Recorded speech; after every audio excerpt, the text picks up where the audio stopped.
start now, and anytime you're ready. Ready? Okay, your name is? Gerard O'Malley. Okay, and what year were you born? November the 11th, 1925. Okay, so you are 100 years old now. 100 years old. Excellent. Okay, well, what was it like growing up in this area when you were small? Well, first of all, did your parents come from, were they born here, or did they come from overseas? No, my parents were born here. Yeah. Oh, okay. My grandparents were born overseas. Oh, okay. Came here in the 1890s. 1890s. Wow, that's nice. Do you have any siblings? Yes. Are they I still had alive? a brother who passed away. Oh, okay. You just had one brother. One brother. Mhm. Okay. All right. Let's see. As a young boy growing up, what did you do for entertainment? Played around in the backyard. You were born in Scranton, down in Scranton. Born in Scranton. Okay. And we had a big backyard that we used to play football and baseball and whatever. Wow. And what else did we do? I can't think. Yeah. Okay. But Well, it's you just, were a big baseball fan, right? You used to. He had a lot of scrapbooks on. We still have those scrapbooks Nice. on all the base. He was a big Red Sox fan, and he kept That's cool. scrapbooks on the Red Sox. I used to go to the Scranton Red Sox games. Oh, cool. Wow. Yeah, and follow them, with. Yeah, yeah. Now, when you were small growing up, did you know any veterans, like maybe Civil War veterans? Were any still alive, or? My uncle was a soldier in the First World War. Okay. So you knew him, and how about the Spanish-American War? Was there any veterans for that war that you know? No. No. Yeah. No. Okay. All right. Let's see. What else? What were holidays like around your house when you were young? Did you have a big family, like your a lot of aunts and uncles and cousins? We lived on a big plot of land, and there were 3 houses Yeah. that was built by the Murtaughs. Yeah. Okay. When I was alive, on one side of me was my widow grandmother, Mm-hmm. whose name was Joyce, and then Murtaugh. She married a Murtaugh. Yeah. The other house was rented out, and then the third house was my grandmother's sister, Okay. who also married a Murtaugh. Yeah. So it was a pretty close Mm-hmm. situation. So you guys around holidays, y'all got together? All the time. Did you really? We'd Wow. walk in and out of other people's houses, and as if they were our own. Yeah. Yeah. Now, I did used you? to have an afternoon tea with my grandmother. Yeah. She lived alone. Mm-hmm. No, she lived with her daughter, Yeah. and so that was a very close relationship there. Yeah. Yeah. So you walked back and forth. You didn't have any cars back then, did you? No, So your parents didn't drive though? no. They never drove? Early they didn't. Okay. Later on, yeah. my father got a car, Okay. and I think it was the only car among the 3 houses. Yeah. How much was gas back then? Do you remember? Per gallon? I used to work in the gas station when I was a teenager, and the gas was 12 cents a gallon. Really? Wow. Okay. School. Yeah. What school did you go to? And I went to Benjamin Rush School, which was almost in our backyard, mhm. From kindergarten through 5th or 6th grade. Yeah. Then went to North Scranton Junior High School Okay. for 6 years, Mhm. and then graduated from Central High School after 2 years. And I guess there was no school buses back then. You had to walk, Oh yeah, and no snow days either, right? They wouldn't snow or good Didn't weather. matter. Didn't matter. Yeah. you had that's to what I walk. thought. Yeah. Wow. When I went to Central, sometimes I took the city bus company's Yeah. bus. Wow. If you guys have questions too, jump right in there because you probably do. Yeah. Did you have big classes back then? How? I don't know. Oh, okay. What were your favorite subjects in school? Nothing. No? Why did you? You liked English, you liked reading, right? And we're talking about elementary school. Well, it's starting off. All the elementary, subjects I had to take. Yeah. Yeah, but nothing. I didn't focus in on any one particular. So I just went to school and Yeah. Who Did what inspired you you to be a teacher? what? Who inspired you to be a teacher? Who inspired me to be a teacher? My aunt, What was her name? my Sabina Murtaugh. Was she a teacher? Yes. Oh, okay. Did she have you as a student? No. Okay. She was a first grade teacher in another school. Oh, okay. Yeah, right nearby. Yeah, but that inspired you. That's cool. Yeah. So you went 12 years and then college. You went to college around here too? University of Scranton. Oh, okay. When did you decide you wanted to be a teacher? And what was your first job, first of all? What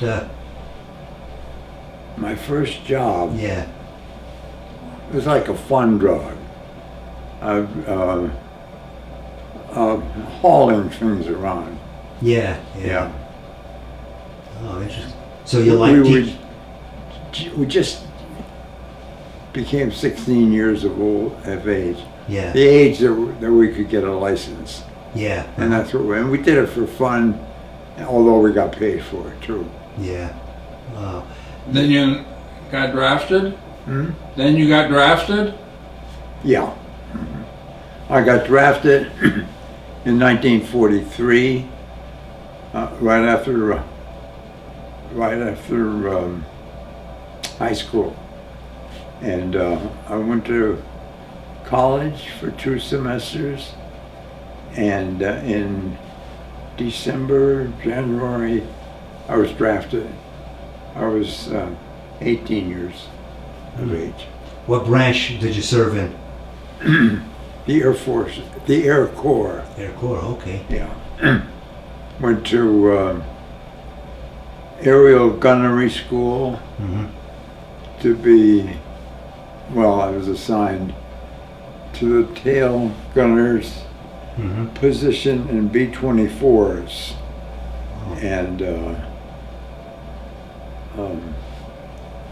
And then after I completed that, apparently they had started a new section in the Army called a communication system. It's called Army Air Corps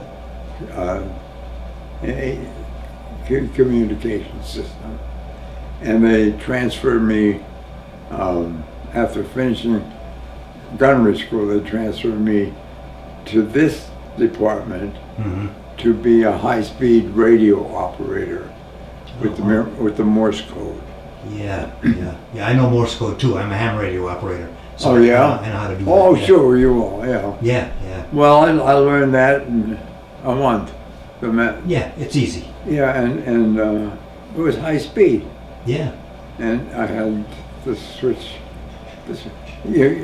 There was 2 ways of communication. Mm-hmm. The clicker here, Right. and then the one, I forget what they call The that. paddles. The paddles. The what? They're like paddles. Yeah, Yeah, yeah, yeah. that was it. And we used to work to the degree that you could almost anticipate what was going to happen, what the words were, because of the rhythm of it. So I went from there, excuse me, to the Philippine Islands. And I served there for ACS, communicating with aircraft, landing and taking off, and then, excuse me, and then we are also training for the invasion of Japan. And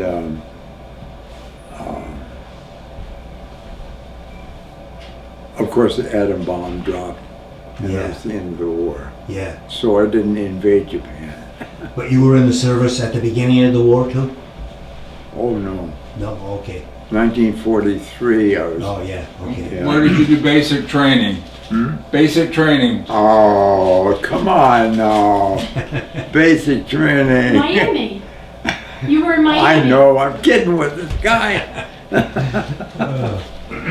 It was February when I was sworn in and so on, and I was going to basic training, got on the train, and found out I was going to Miami Beach. Oh boy. So we went there, and I looked out the window of the train in Tampa, Florida, and there's a big, beautiful orange hanging on a tree. I couldn't believe the beauty of the place, and here it's February, nice weather, and then we got to Miami Beach, the sand and the blue water and the white yachts. But yeah, we lived in a hotel down there. The Air Corps took them over during the war and used them as barracks. So I lived on, I think, the 6th floor of one of the hotels there. And my father was in the Philippines. He was in the Navy.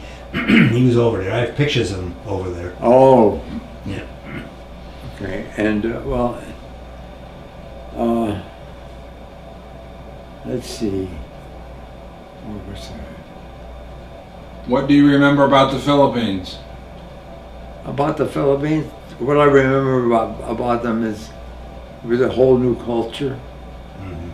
The people were wonderful, friendly, and lived in poverty, real poverty. Wow. They didn't know what it was like not living in poverty. Generation from generation lived in poverty. Really? Wow. And it was quite a pleasant circumstance there to be away from home. On the way over, though, I ran into a tornado or a hurricane or something. Just north of the Philippines, of Hawaii, which I think was for 3 days. It was terrible. Tsunami, Just- you said? You told me it was like a tsunami. It was so bad that I swore to myself I would never get on another ship. Wow. Never. And never fly either, because I had gotten sick too. Wow. But then I say, I want to go home sometime. And I said, how could I get home from the Philippines without taking a plane or an airplane? And then I got the idea. I would stay in the Philippines until they built a bridge across the Bering Strait into Canada. And they still haven't built that bridge, but I picked it up and came back the other way. Wow. So you decided to become a teacher after you got out of the service?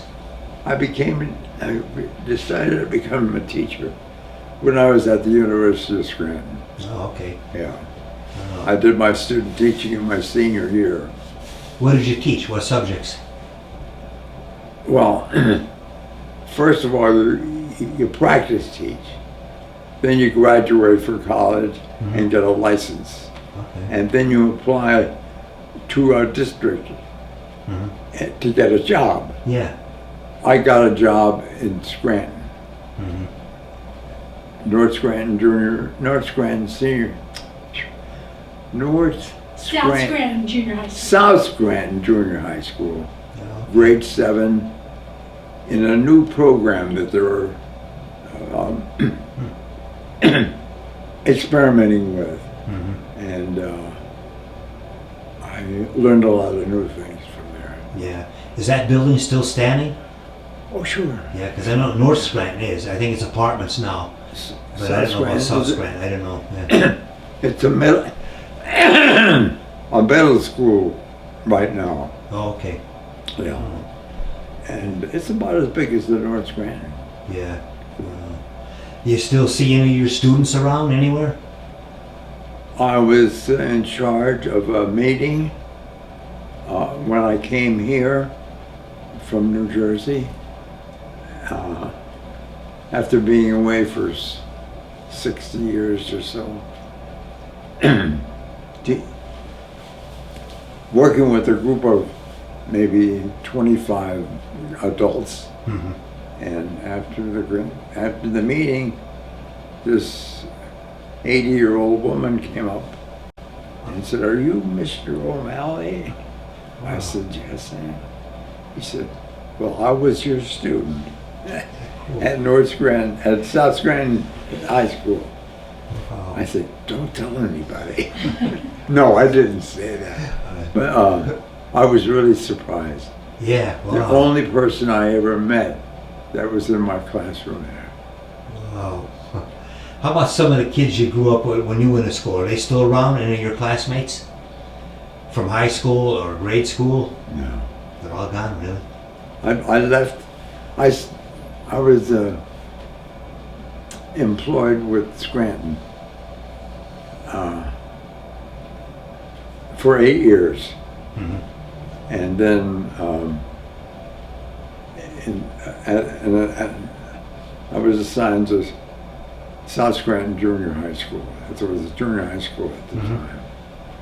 And then I got my master's degree, and I moved to Johnstown, Yeah. Pennsylvania, Mhm. and as assistant superintendent. Well, you also had your doctorate at that time as well, too. Later on, I got my doctor's. Yeah, Nice. but you got your master's and doctorate, and then you went to Johnstown with the doctorate degree. No, I got my master's degree, and my professor said to me, "When are you going to apply for the doctor's degree?" I never thought of doing it. Really? And I came home and I told my Aunt Sabina how I talked to my professor. And I said, then he asked me when I was going to sign up for the doctor's degree. Mhm. And she said, "What did you say to him?" I just said, something, no commitment at all. Yeah. She said, "Why not?" I said, "Me to get a doctor's degree?" No, that was out of my capability. I said, I could never do that. She said, "He thinks you could." And then I thought about it and said, maybe I could. And so I went and got my doctor's degree. Yeah. Wow. But that's how I I got never it. knew that. Yeah. Yeah. So he got the doctorate in '58, and then from there he went to Johnstown. Mhm. And Yeah. then from Johnstown Then, in '62 To Milburn. to Milburn. Milburn Short Hills, New Wow. Jersey. I stayed in Johnstown for 4 years. Mhm. When I went there, the superintendent said he recommended me for the job, but he said, "I wanted to ask you a question before I make the decision. Will you promise me that you'll stay here for at least 3 years?" Mhm. And I said, "Sure. Yeah. I'm not looking to move place to place." Yeah. Yeah. And then I got the job, and I stayed there 4 years. Mhm. And I got a call from a little town in New Jersey called Millburn. Mhm. The man who called me was just was assistant superintendent in Millburn and was just appointed superintendent Mhm. in Millburn because his boss retired. And I said to him, I don't know if I'd be interested or not because I don't know where Millburn is. He said, come on out and take a look. So I did. And it's one of the nicest places Oh, nice. for a school. Yeah, yeah. One of the best schools in the country. Now, you taught high school there?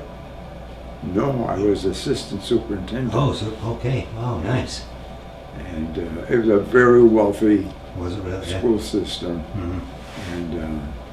And actually, it was one of the best school systems in the country. Was it really? Oh, nice. Very wealthy. Mhm. Almost all the parents were college graduates, Mhm. and they all had a sincere and strong interest in their children being educated Yeah. well. Yeah. So we had a close relationship with the parents at that time. Wow. Now, here, I met your daughter here. Do you have any other kids? Any other kids besides your daughter here? How about how did you meet his wife? And yes, and how did you meet your wife? How did I meet my wife? Yeah. She graduated from Marywood at the same time that I graduated from the University of Scranton. Mhm. We both applied to the Scranton school system for a job. Mhm. At that time was in the Depression. There weren't many jobs, Mhm. and there were many people who had applied for the positions there. And at that particular times, board members seemed to think that they hired people, but anyway, they wanted to interview every person. Mhm. And so each of us were to go to a board meeting and confront the school board members Mhm. for an interview. But there were so many of us, we were crowded into a classroom at the education center Mhm. across from the Masonic Temple. Yeah. This was an elementary school. Mhm. And they had these small desks and the seats, you know, and it was filled with people who were going to be interviewed. I was sitting in the last seat in one of the rows, Mhm. and next to me was my future wife. Wow, nice. So we got to know each other, Mhm. and eventually, 5 years later, we got married. Mhm. Oh, And nice. how many children do you have? 2. Miriam and Jeff. Okay. And they both live around here? No, Miriam lives across the street. Mhm. Jeff lives in Texas. Oh, okay. He's here right now for my birthday. Yeah, yeah, definitely. And he has 2 children. So I have 2 grandchildren, a boy and a girl. Nice, wow. Can you talk a little bit about your interest in the Civil War? Yeah, How did that come about? it came about by my meeting. Now let me see. I belong to an organization, a veterans organization, and I met this fellow, and we talked history, you know. Yeah. And history, and specifically the Civil War, because he was brilliant. I mean, you mentioned something that happened in the Civil War, and he'll tell you about it. He'll know the people that are involved in the situations and so on. And so we became friendly, and I didn't realize this man was studying the Civil War for 40 years. Oh, He had a library of 800 books, which he's read every one of them. And of course, I had an interest in history, and we just got to be friendly. And I'm still friends with him. Talked with him the other day, and I just am amazed at how much the man knows about the Civil War. And we were just discussing 3 new books that they were buying in the organization, and it was to enhance the information that we have in our library at the museum. And you go there and you say,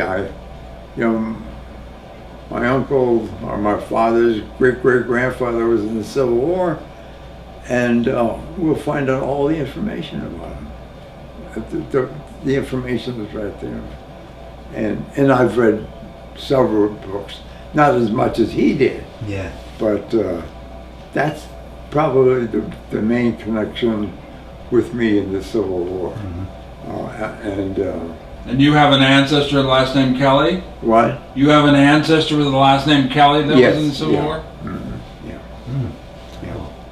And anyway, I have a picture of him, and it was accepted by the Sons of the Union Veterans of the Civil War, and hangs in the museum at the downtown. Yeah. Yeah. Wow. And did you say you served as a patriotic instructor for the organization? Excuse me? Patriotic instructor for the organization? Yes, I was for years. Yeah. Was that important to you? Was that important to you? Absolutely. You just don't go to a meeting with the GAR and sit there and talk money on membership and stuff like that. Right. You come there to learn something. And without the patriotic instruction, you leave after the business portion is finished. Everyone that you did. And down I'm there, I saying, filmed. whoa, wait a minute. We have an interest here, in the Civil War. Don't you remember that, I said, I have some information that you don't know about, and I think you'd be interested in. Yeah. And so at the end of every meeting, I would have a session with the group. And I filmed them. A presentation. Everyone. What's that? I filmed them. The ones since I joined, and you were the instructor. I That's filmed everyone. right. Yeah, they're still on the channel. Yeah. Yeah, very interesting. I learned a lot. Yeah, and I think we owe it to the organization to have a session where the members are learning something about it. The Civil War is one of the greatest historical events in the United States. Yeah. And if you have any connection with it, like I did, you want to know what happened. What did my great-great-grandfather do? When did he go in? What did he do? What battles were, and stuff like that. Yeah. And that is fascinating. And we're missing the whole thing unless we have a patriotic instructor who can Absolutely. say, this is what your ancestor did. This was the battle. Even, do you know the Battle of Antietam? The first one? That had more injuries and deaths than any war in the world, and still does. Yeah. And that was one day when this started, and it was a slaughter. You couldn't walk across the field without stepping on somebody. Yeah. In fact, you couldn't touch the ground because of the bodies laying down there. You had to walk over the bodies. But, you know, these are things that you don't know. I mean, you know about the Civil War. You had it in high school and so on. But to get specific about it. Right, they didn't teach the detail in high school like that. And I keep Detail. wondering, you know, there's so much information and so many books about the Civil War that it's just impossible. Like my friend, 800 books he has of his own that he read. And there's a heck of a lot more books than that. Yeah. Well, I even got the latest book that was written about Ulysses Grant. And I thought, what more can I learn about this guy? I picked up the book and started reading. And you know what they were telling me? What happened behind the scene? Why did this happen? There was a guy in the north, it's an ambassador who a historian. He was invited 6 times to go to Charleston to talk with a group of interested Confederate people down there about their situation. And he refused to do it until the 7th invitation. And he accepted it for some reason or other. He went down there in Charleston and he almost died with the information that he got from these people about their problems.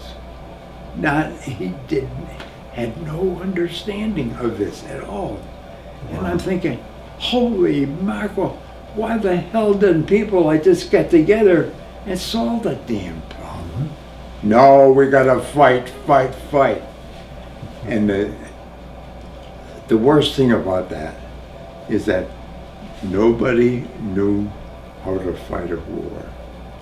Nobody knew very much about ammunition or guns or strategies. Nobody. And you're seeing millions of people to death. And you don't know anything about the war. That's sad. When did you join that camp down there? I joined in 05. Were you there then? When did I join? The camp. The Sons of Union Veterans. I don't know. I don't remember. Before 05 probably. I joined in '86. Did you? Oh yeah, you guys were way before me. 05 I joined. I never heard of it until then. Oh, this is my son. Hello. Hi. Dale and Bob. Yep. They're from the GAR. Yeah, I don't remember when I joined, Yeah. but I've been there for quite a while. Hey, getting back to when you were growing up in the area here, do you remember any mine accidents or anything like that happened in the? Mine accidents? Yeah, in Scranton. Yeah, but not personally. Yeah, but you heard about them though, like. The what? Did you hear about them? Did you hear about them? Oh, of course. Luzerne Street. The mine there was terrific. Our house was on a mine, and our house was built like this. Really? Yeah, all the time I lived there. Because it sunk down to that because of the mine underneath Yeah. it. Is that house still standing? Is your house still standing? That house that you Oh, lived in? yeah. Is it? It's still standing. Yep. But your grandfather was blinded in the mines, right? And that's why your father went to work as a breaker boy. Really? How did he get blinded in the mines? By an explosion. And this is back in the early 1910, something like that. He quit 3rd grade and went to work as a breaker boy. Wow. A breaker boy. I didn't know very much about it, but I learned a lot about it. Yeah. Breaker boys, the 3rd year, the 3rd grade, what was it, 10 years old? About that, yeah. You know, And he'd get up at 5 o'clock in the morning, go out to the what's the building that they call Yeah, the breaker. the breaker, Yeah. yeah, and climb up that up to the top of Yep. it, and straddle over a slide Yeah, where the coal would come down, picking it out. and they would have to crack the coal to a certain size. If you stopped or slowed down, there was a supervisor there. Some of them with whips, and then they would come home at 7 o'clock at night. Wow. Now kids in Yeah. third grade Yeah. going to school and working like that. Wow. Do you remember what breaker that was? Where they worked? Not specifically, but I knew the breaker at North Main Avenue up. What's it called? Oh, there's a lot of them around. Yeah, Lots. Yeah. my uncle who lived next door worked in the office Yeah. of the breaker. Yeah. I went to visit him one day and walked out of his office and walked down there to go out. And I was walking towards the entrance to the mine. The elevator had just come up, the gate opened up, and all these miners came out, black faced, with the hats with the light on and so on. I had to run away from the place because I was so scared about them, you know. So you never had to work in the mines then, right? Yeah. And some of them never saw daylight in the Yeah. wintertime. Never saw daylight. No. It was just terrible. Yeah. It was a tough way to make a living. Yep. Very tough there. How about natural disasters back then? Any floods do you remember in town or anything like that? Or fires, big fires? I would have to think about that. Okay. Yeah. I'm sure there was. Yeah. Yeah. Well, you guys got questions? Anything you want to ask? You said you had an uncle that was in World War One. What's that? You had an uncle in World War One, Yes. Yeah. and so did he talk a lot about his experience? No. No. No. I just knew that he was Marvin- there. The Marvin Breaker. Marvin, yeah, I've heard of it, You just don't get those people to talk about it. yeah. They don't want to talk about it. My grandfather was in it, and he was gassed. And unfortunately, he died when my mother was 3 years old. Oh boy. And there are a lot of people like that. Yeah. Never knew their dad very well. Yeah.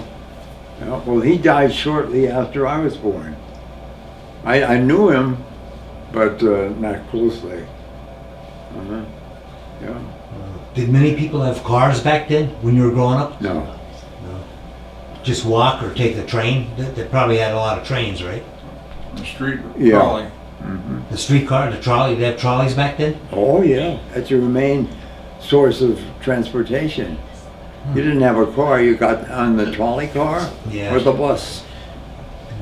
When I went to Central High School, I went on the bus. Anybody have The horses? city bus, huh? Did they have horses back then or no? Did I have Did they have horses? Anybody have horses in town? Horses. Horses. horse? Oh, sure. And horse manure on the ground too.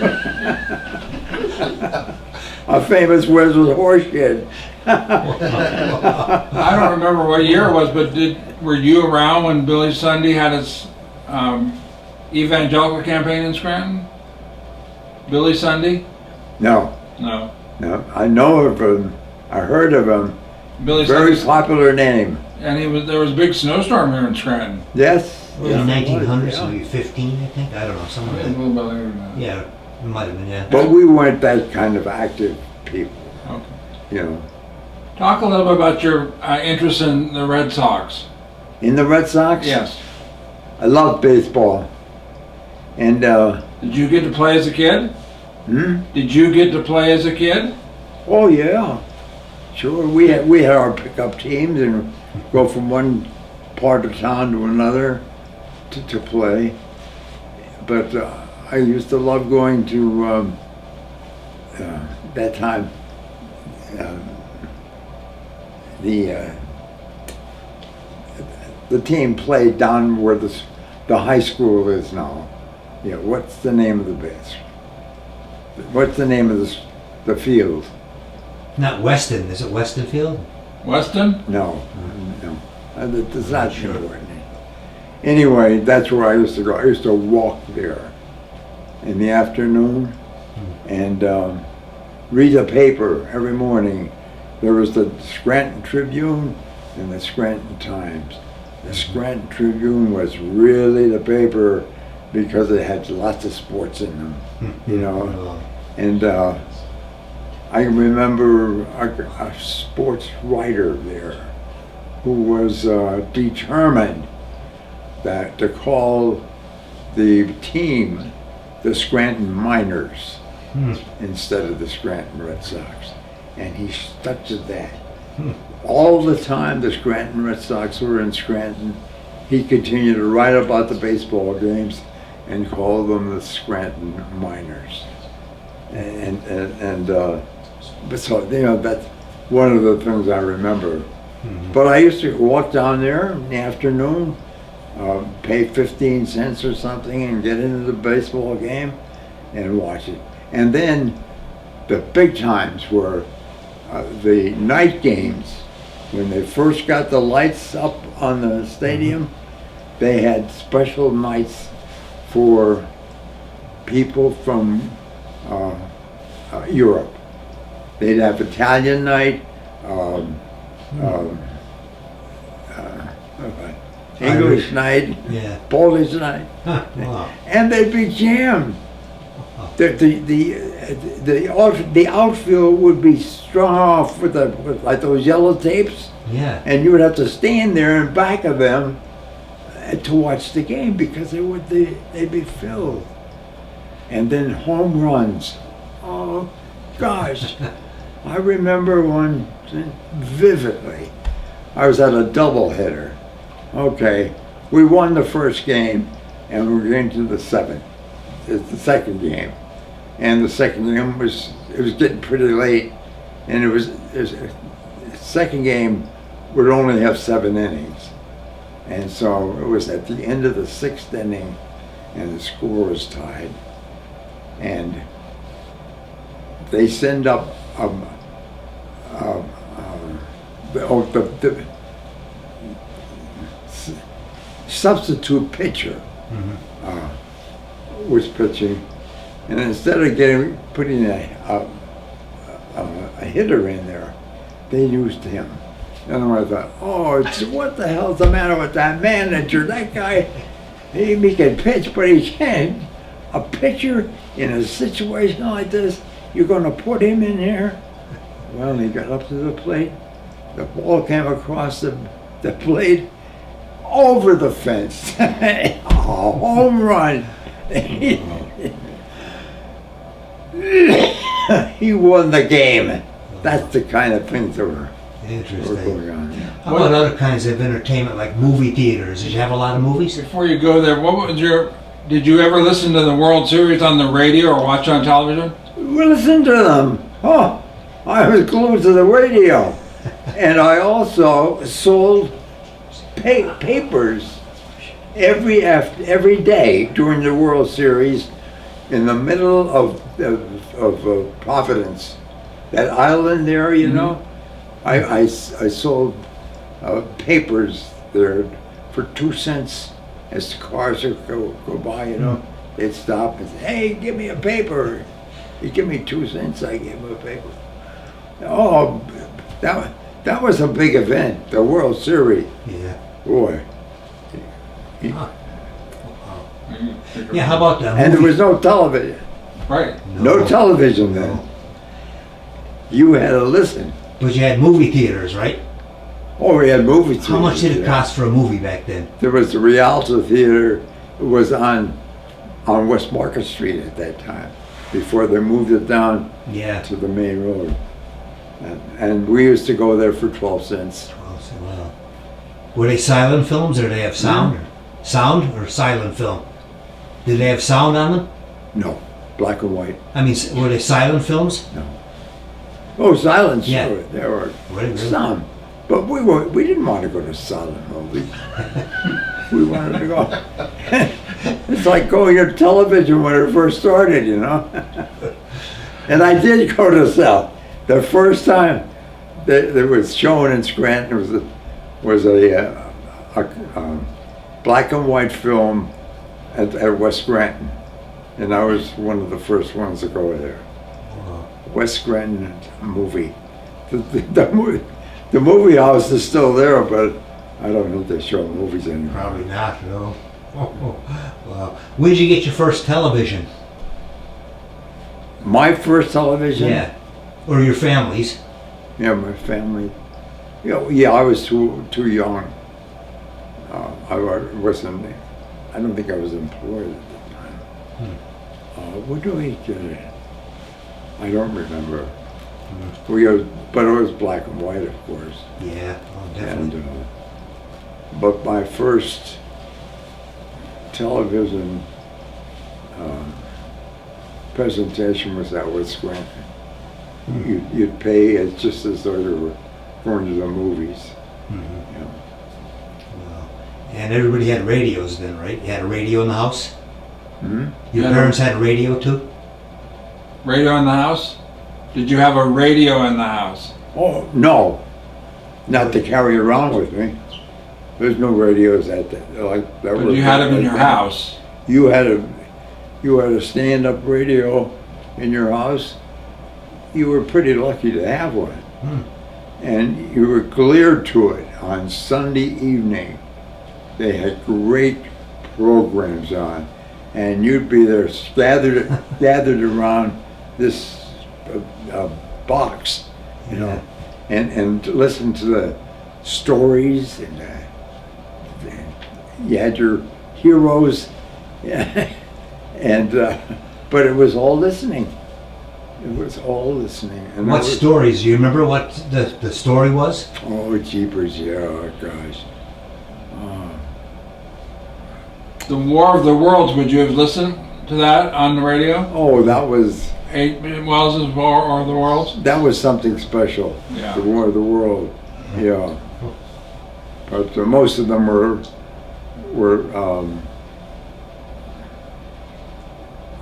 programs with chapters. You know, chapter 1 would have some, and then it's they cut it off and say, you know, tune in next week to find out. Wow. Stuff like that. Yeah. But they were important to do that on Sunday afternoon and Sunday evening. You were at the radio. And they were good, very interesting. Wow. You know. How has life changed in the last 100 years? A lot of big changes? Oh, yeah. Yeah. Wow. A lot of changes. I don't think I'd like to do it again. But it's tough today. I mean, back then we were concerned about kids whose parents didn't have a job. And they'd come to school wearing their brothers' or sisters' clothes. And it was sad. And we knew it. I was fortunate, but I was in school with kids that had nothing, Wow. you know. And there were some of them were pretty bright kids, and some of them didn't give a darn. Yeah. Did any go without shoes at all? Any kids go without shoes? And Without them? well, they would go with worn out shoes, you know, holes in the soles, and there was a little kid, I'll never forget, that was in my first class. I was assigned to a 7th grade class in South Scranton Junior High School. And this kid failed. the year before I became a teacher, before I came there. And they put him in my class. He was a troublemaker, you know, and the kid was poor. He'd, for example, wear his father's dirty shirt to school, holes in his socks, holes in the soles of his feet or shoes, and a troublemaker. I mean, Wow. teachers didn't want him because he caused them problems, Yeah, and he wouldn't study, and that's why he failed. yeah. Can you give me a big I took smile? him and I said, I thought, I'm going to work with this kid. And I did. I made him a special person. I had him do things for me. I had him stay after school, not as punishment, but to talk to him Yeah. and to do things with him Yeah. and so on. Help them out. Yeah. So he, of course, at the end of the year, no, before the end of the year, he had other teachers that he went to, and they came to me and say, "What's happening to Arthur?" And I said, "What do you mean?" He's studying, he's doing well in the class, and it's just so different from last year. I said, this is what I'm doing, you know. Yeah, wow. And so he passed the grade, Yeah. and he went on to technical high school. And I kept track of him, not directly, but asking questions about him. And he graduated from technical high school, Nice. and I didn't see him for a couple of years. Yeah. And I was still in my 7th grade class, maybe 3-4 years later, and one of the students in my class went up and answered the door. Someone knocked on the door and I was in the back of the room working with the kids. And he said, "Mr. O'Malley, there's someone on here who wants to talk to you." I said, "Okay, just a minute now." So I gave the kids something to do, went to the door, opened it up, and standing there, Bridget, with Class A Marine uniform. Wow. And there he was, just standing there, really saying, "Thanks, Mr. O'Malley. Yes. This Wow. is what happened to me." Yeah, that's You know, cool. I'll never forget that. Wow. I mean, this person completely changed and really made something Nice. of himself. Wow. How about doctors? Back then, the doctors, they come to the house? The doctors? Yeah. Oh, no, we went to his house. Okay. What doctor, do you remember the names? This cut right here, Yeah. what was his name? He was almost on the corner of Oak Street and North Main Avenue. There was a gas station on the corner, and he lived in a big house next to it. The lady next door to me asked me to go to the store to buy her a quart of milk. Yeah. I did, and I ran home, and I tripped and fell and cut myself right here. Wow. I had to be taken down to his office to have it stitched He stitched you right in the office? right in the office. Right? Oh. And the stitch is right there. But no, you went to the office there. You didn't have you'd have a regular doctor that you referred to, Yeah. but you went to his office. Yeah. How about hospitals? Did they have many hospitals here? And they had the state hospital Right. and the hospital on North Washington Avenue, run by the Catholics, Okay. What- Yeah. Mercy. the Mercy Hospital. Was Moses Taylor back then? around? Moses Taylor Yeah. was back there too. Yeah. Moses Taylor was owned by the railroad company, What's the name of it? Delaware Lackawanna and Western Railroad.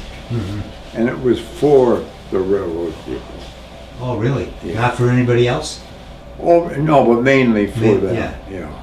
Could you offer a reflection of what life was like when you found out you were drafted into the military service? Yeah.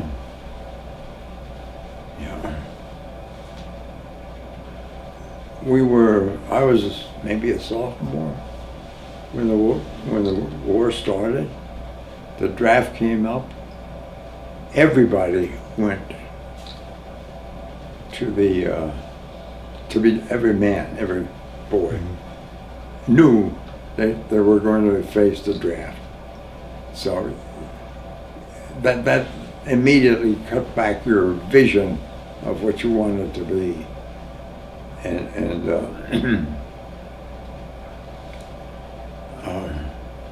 you knew that when you graduated, you were going into the service.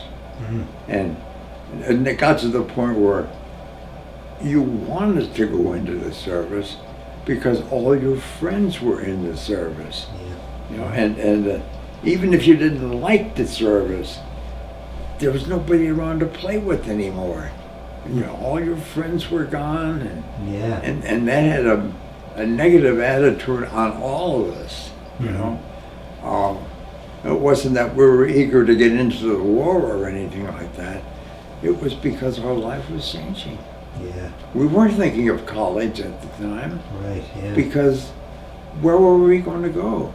Yeah. We also thought, well, there's a very good chance we're not going to live very long afterwards, because you're going to go into the service, you're going to be trained, and you're going to go and fight. Yeah. Wow. And a lot of people didn't return, and I might be one of them.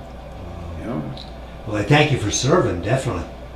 Yeah. And what was your feeling when you found out that the war was coming to an end after the bomb was dropped in Japan? Are you kidding me? You know where I was?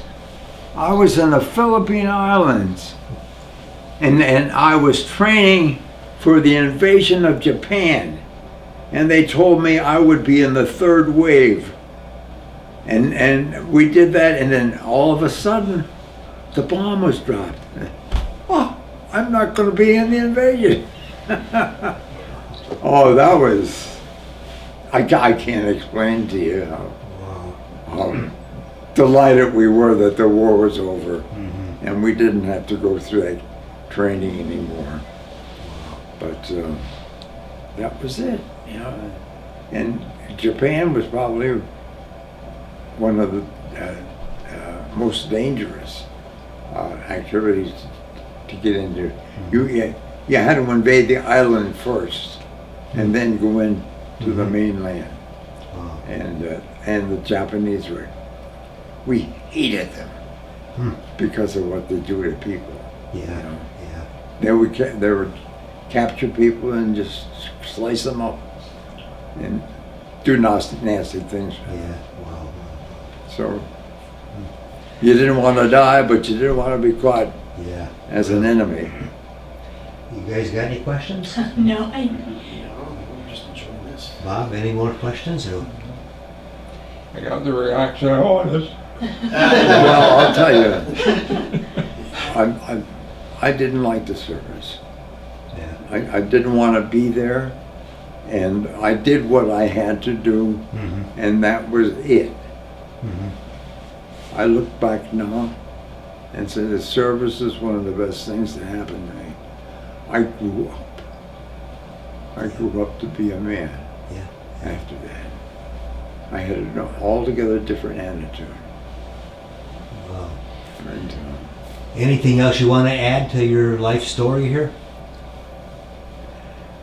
yeah, I think that talking to young people or young people, whether they're parents or children, that what they have to do is set a goal for life.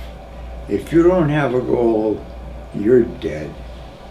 You got to know where not that you're going to finally end up being what you wanted to be, but the fact that you have a goal that you're working towards is enough to get you started, because on the way to reaching that goal, you'll find other things there that you might find a little bit more interesting than the goal you set up. But you always have a goal to do that. Yeah. No, I think too many kids don't know that. And my big concern is the split of the family. Some parents don't like their kids. Some of them don't do anything, not that they don't like them, but they're too busy doing other things, Yeah. and they don't have time for them. Yeah. Yeah. My dad worked the 5 to 12 shift at the for the railroad.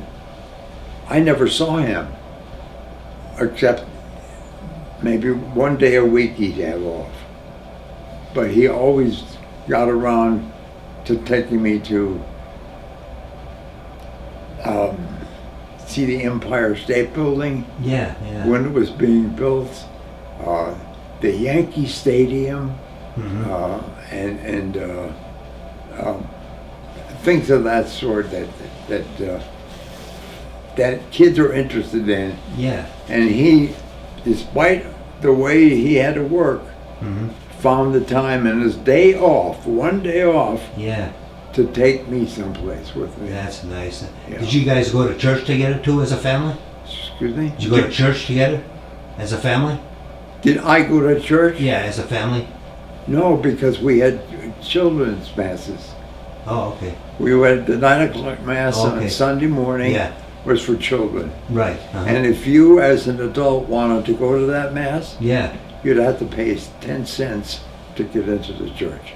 Oh. Wow. Oh.